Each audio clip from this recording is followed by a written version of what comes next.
Barry Winkler, CSO of CPL and head of our Future of Work Institute. I'm excited today to announce the launch of our new white paper, Future of Work World. In this LinkedIn Live event, we'll be covering some of the overview of our insights and perspectives. I'll be joined by Dr. Declan Bogan, Senior Lead in the Future of Work Institute, CSR expert, and my co-author of this paper. Hi, Declan. Barry. Now, this paper has been the culmination of over 9 months' work, including surveys, deep dive workshops with multinational organizations, best practice research, and model development. In this paper, we've really attempted to create a consolidated definition of the future of work, and more importantly, created a real-world model called the 3W model that leaders can use to think about their current, their medium, and future-term horizons about the future of work and map where they are and where they want to go. Fundamentally, at the Future of Work Institute, we believe that there are major competitive and collaborative advantages for leaders and organizations who design their own future of work story. So, Declan, I think it's fairly safe to say that it's been fun, challenging, and a lot of hard work for us to get to this paper. Absolutely, Barry. When we started the journey back late springtime last year, when we did our investigation to look, was there actually a framework, a blueprint for organizations to develop up their own future of work? It was lacking.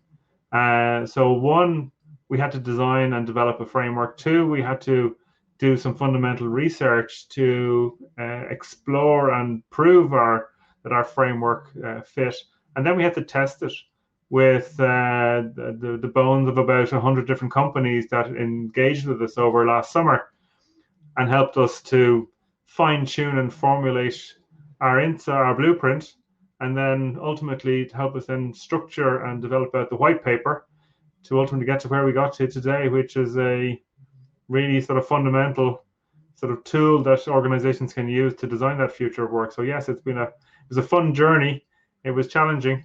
And I think we ended up in a very good place for organizations. Barry, can you give us your definition of the future of work and maybe explain to the audience a little bit about the 3W model that the future of work paper sort of goes into?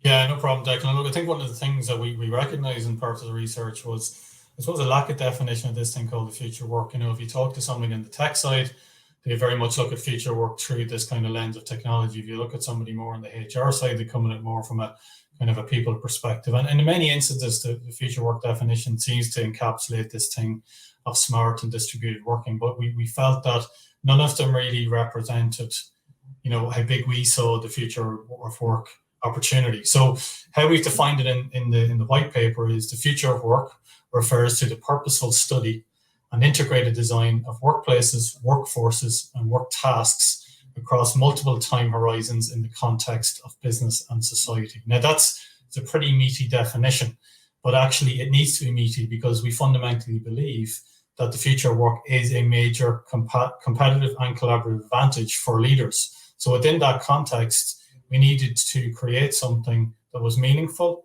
and that actually leaders could get their teeth stuck into to kind of drive forward. So the reason those 3 W's are in there is because that's at the core of what the 3W model is. And when we talk about workplace, that's about where the work gets done, either in a physical or in a virtual space. So, you know, that can be a mix of physical and virtual. It can be the multiverse. It can be in different types of space. It can be in physical space, but it's all around that thing around where work gets done, right? So that's the first W of the 3 W's within that definition. The second one then is very much around workforce, and that's how workforces are designed, developed, and motivated ultimately to deliver the work. And that covers everything from, you know, how many permanent employees we need to have in our organization, you know, the way in which we deploy our value proposition to those employees, you know, and everything in between. And then the third bit is around this whole idea of work task, and they're the tools, the methods, and sometimes the technologies that actually deliver the work. So they're the 3 W's that we refer to within the model. And the reason we put in the time horizon piece there is because one of the things we really believe that leaders need to focus on is what is your 1 year, 3 year, and 5 year vision for your future of work design. And that's again captured within the model in the white paper. that will enable leaders to kind of map where they are and ultimately try and think about where they need to get to. And Barry, the overall direction of travel for the 3Ws and how organizations can use it on a practical basis. Are there some highlights that you'd like to share? Yeah, I mean, look, there was some really, look, there's a lot, as you know, Declan, there was lots of really good, working sessions on some of these areas. And I think there was a couple of really interesting ones for me, at least, that kind of, really jumped out. And I think one was, when we talk about, particularly around the workforce area, and we look at, organizations moving beyond the idea of a package, for employees, and thinking more around this kind of, employee value proposition. So thinking about both the hard and the soft stuff and how all that comes together to be much more customized, kind of proposition for employees. I think that came out really, really strongly. I think another really interesting thing that came up was this idea of moving away from roles ultimately to these kind of design journeys of transformation. There was another really interesting discussion we had, particularly around, that kind of workforce around that workforce side of things. I think when it came down to, things like the work task side of things, I think there was really good conversations about the role of automation. There was a general view that the direction of travel will be definitely more automated, ways of working, and in terms of getting tasks done through AI and machine learning and other types of technologies, but that also that people were a key part of that. So it would be more of this kind of, hybrid approach, to getting things done. There was a definite view that agile methodologies, those methodologies that enable a sense of, belonging on projects and getting things done quicker, would be also part of the direction of travel, particularly around the work task piece. And then I think when it came around, to the whole workplace piece, there's lots of really interesting pieces there. But overall, there was a feeling that the direction of travel looks a little bit like, we work anywhere and everywhere, that, our physical places would be, reconsidered, in terms of what they are for, what they're all about. So, I think that was somewhat interesting findings there as well. And they're just kind of top line, some of the things we found. Is there's an awful lot more detail, in the report. So it's kind of worth reading from that perspective. I think that it's fair to say, we also did a significant piece of research, in terms of some of those big trends, meta trends, as we call them. 7 of them we identified as being really important, to those organizations designing their future of work story. Can you give us a sense of what those 7 are, and pull out maybe one or two areas that you feel worth kind of talking about? Thanks, Barry. And sort of the experience of working with the 3Ws, a lot of it was based on having some rich conversations about those zeitgeists have changed. What's happening under the surface that is bubbling along with or without the knowledge of organizations, but fundamentally they're driving that future of work. So the 7, and they're up there as some slides.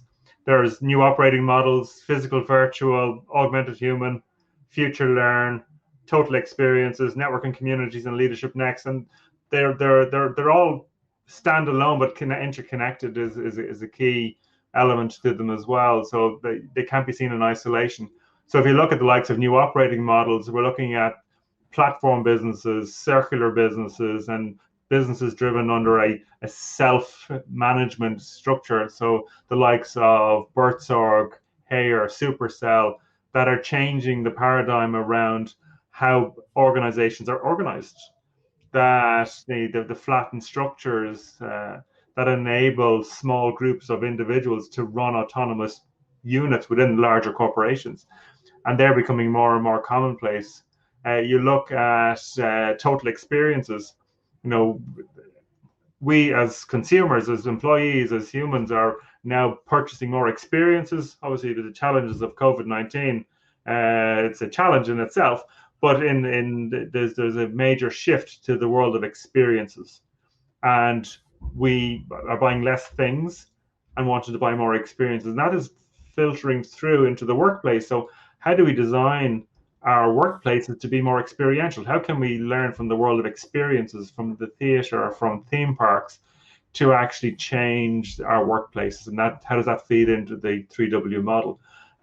We looked at the physical virtual. How do you and the augmented human, how do you bring in digital technologies to augment and change the experience? Like, so we're now living on Zoom, and that shift to that digital and physical space has been hoisted upon us, but that is changing in all aspects of a business, whether it's in manufacturing, in distribution, in sales, in operations, etc.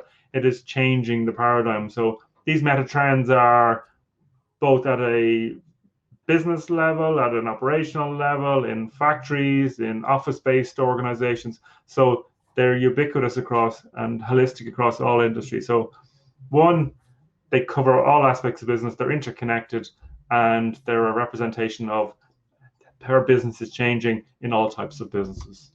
Yeah, and I think it was interesting for me, Dick, and the work we were doing was when we explored a lot around this thing of, what does it mean to be more human? So, if you remember, we asked the question, will organizations become more human? And there was a pretty big agreement that would be. And that was really interesting for me was when we started exploring what that actually meant. And I was really interested in, kind of some of the things that came out of that. I liked the concept we explored with the guys around more human, meaning things like demystifying technology, and ethical uses of technology, flatter structures, and greater empowerment, this greater focus on designed experiences. I was really, really interested in the work we did in that space. I want to just kind of ask you around the second piece that we explored, which is around, organizations become more, sociocentric, and obviously that's a big area of expertise for yourself. What were some of the things that came out on, what it meant for an organization to be more sociocentric? Can you kind of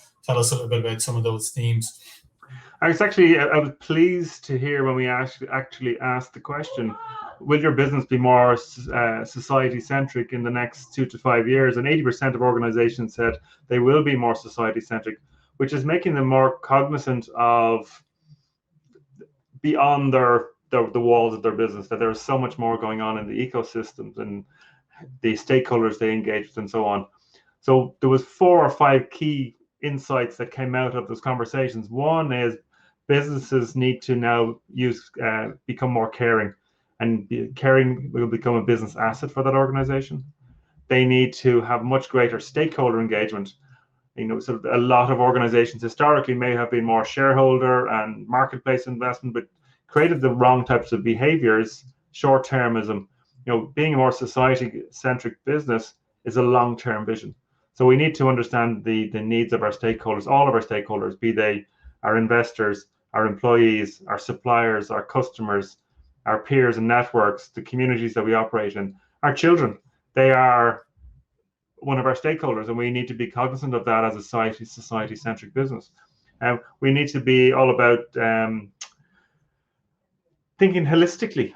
What is the impact beyond our shores? Like, sort of natural capital is becoming as important, and people have lost sight of it. Natural capital, financial capital, human capital, social capital, so that the impact we're having on the planet from the raw materials that we use and the waste that we produce, whether a service industry or a manufacturing industry, we need to factor that into the impact we have on society. And an equally important piece, not just the physical products that we have, but our people. So how do we embrace inclusivity, diversity, and diversity in all its definitions, not just a very male-female definition.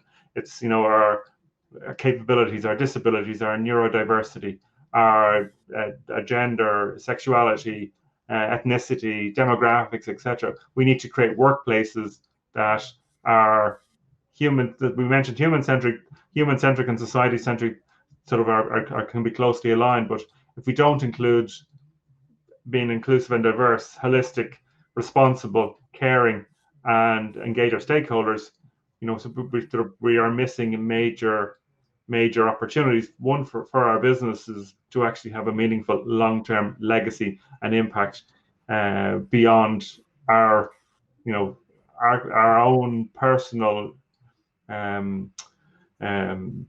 aspects of our business and what we do in our business, but as a whole, our businesses sort of ultimately sort of will be remembered for doing good and being responsible. Thanks, Declan.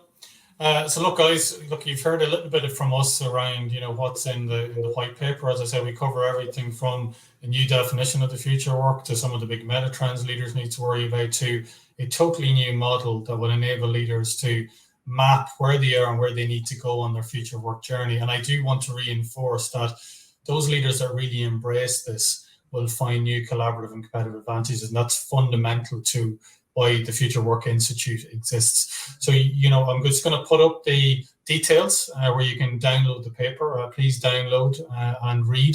There's a lot of work in there, a lot of really interesting insights and perspectives that we feel will be of value to you. I'd also like to call out the fact that we are currently in real time delivering talks, seminars, and workshops, utilizing some of the research in the paper and also the models, and working with organizations cooperatively to understand where they're trying to go on their future work journey. So please don't be afraid to reach out to us on that. And on behalf of myself and Declan, I'd just like to say thank you very much for listening in. Please connect up with us. We're very much believers in driving value across networks, and please keep in touch with the Future Work Institute. Thanks very much. Thank you.